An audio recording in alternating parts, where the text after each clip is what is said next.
Front से एक और बड़ी अपडेट यह है कि इजराइल ने अब इस बात को मान लिया है कि उसे युद्ध में दूसरा मोर्चा खोलना पड़ सकता है। लेबनान की तरफ से अचानक हमले इतने ज्यादा तेज हो गए हैं कि अब हिजबुल्लाह को रोकना उसके लिए बहुत जरूरी हो गया है।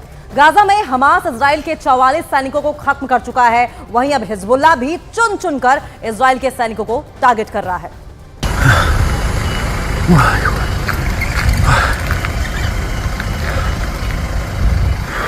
ये गाजा नहीं है, ये हमास भी नहीं है, ये है उत्तरी इजराइल। लेबनान से लगे हुए इस इलाके में जैसे जहन्नुम की आग जल रही है।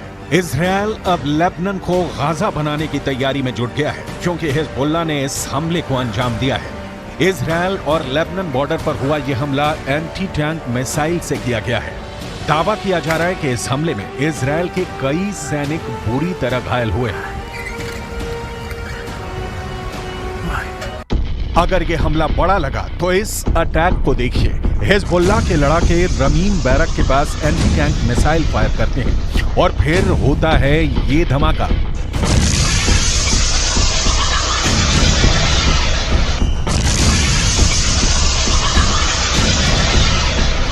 इस वक्त लेबनान और इजराइल के बॉर्डर पर ऐसा युद्ध चल रहा है कि गाजा में हो रहे हमले छोटे लगेंगे। हिजबुल्लाह ने अपनी सबसे खतरनाक स्नाइपर फोर्स उतार दी है।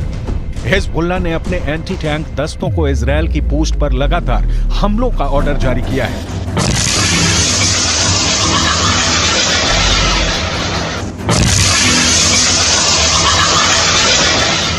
इन धमाकों ने एक बड़ी गारंटी दे दी है। इन हमलों ने साफ कर दिया है कि अब इजराइल लेबनान को माफ नहीं करेगा। इजराइल के रक्षा मंत्री की बड़ी धमकी देखिए। מה שאנחנו עושים בעזה אנחנו יודעים לעשות בביירות. מה שאנחנו עושים בעזה אנחנו יודעים לעשות בביירות. इजराइल की वार्निंग बहुत साफ है। उसने जो हाल फिलिस्तीन के गाजा का किया है, यही हाल वो लेबनान की राजधानी बेरूत का कर सकता है। यानी इजराइल ने अब जो पहले गाजा का हाल किया है, वही वो बेरूत को दूसरा गाजा बनाकर करेगा। सवाल है कि इस युद्ध में कितने गाजा बनेंगे। हिजबुल्लाह का एक और हमला देखिए। हिजबुल्लाह ने इस वक्त इजराइल की नाक में दम कर दिया है। इजराइल को दूसरा मोर्चा खोलने के लिए मजबूर कर दिया है। हिजबुल्लाह इस वक्त इजराइल के लिए सबसे बड़ी टेंशन बन चुका है क्योंकि हिजबुल्लाह ने साफ कर दिया है कि वो हमास के लिए अब कुछ भी करेगा और वो इजराइल पर हमले जारी रखेगा।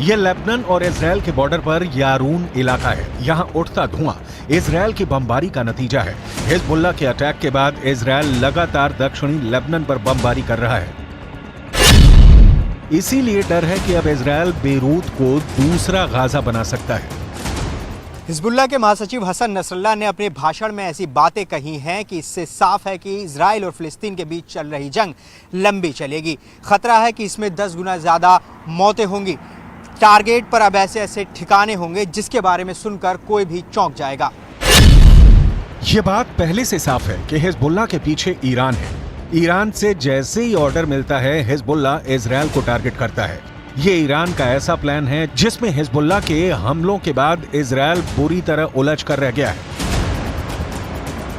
ईरान ने अब ये साफ कर दिया है कि जो भी इस्लामिक देश अब इजराइल के खिलाफ नहीं, वो गाजा की तबाही में बराबर का साझेदार है।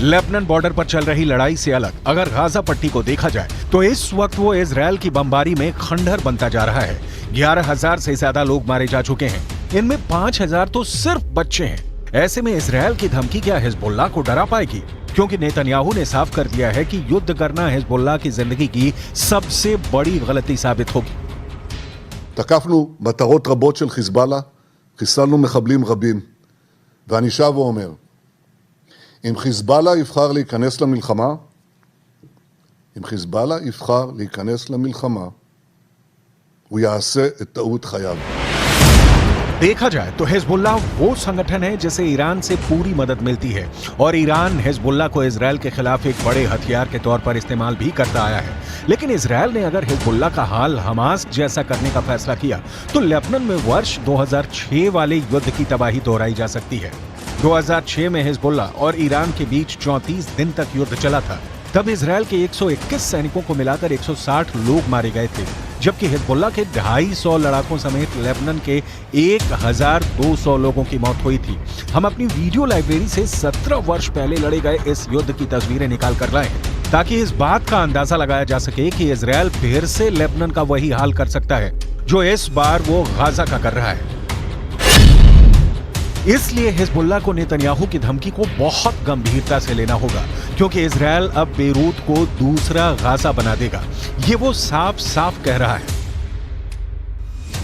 2006 का इजरायल लेबनान युद्ध संयुक्त राष्ट्र के दखल के बाद सीज फायर के साथ खत्म हुआ। इजरायल के टैंक लेबनान के अंदर घुस गए थे। तब भी इजरायल का मरकाबा टैंक सबसे खतरनाक युद्ध मशीन बनकर लेबनान पर टूट पड़ा था।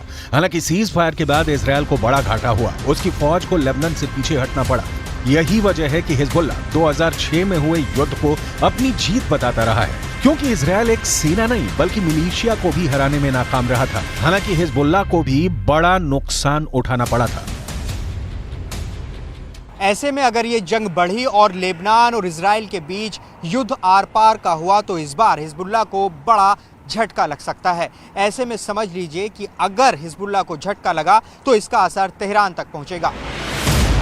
वैसे नेतन्याहू भी यही चाहते हैं, लेकिन उनकी यह ख्वाहिश अब पश्चिम एशिया को बारूद के ढेर पर बैठा चुकी है और इसमें सबसे खतरनाक बमबारी हिजबुल्लाह की तरफ से की जा रही है। गाजा से अलग इजरायल लेबनान बॉर्डर पर जो युद्ध अब तक धीमा चल रहा था, उसमें अचानक बारूद की मात्रा बढ़ने से दुनिया में घबराहट फैलती जा रही है। उसमें हिजबुल्लाह के 73 से ज्यादा लड़ाके इजरायल के अटैक में मारे जा चुके हैं, जबकि इजरायल के 9 सैनिक हिजबुल्लाह के हमले में जान गंवा चुके हैं।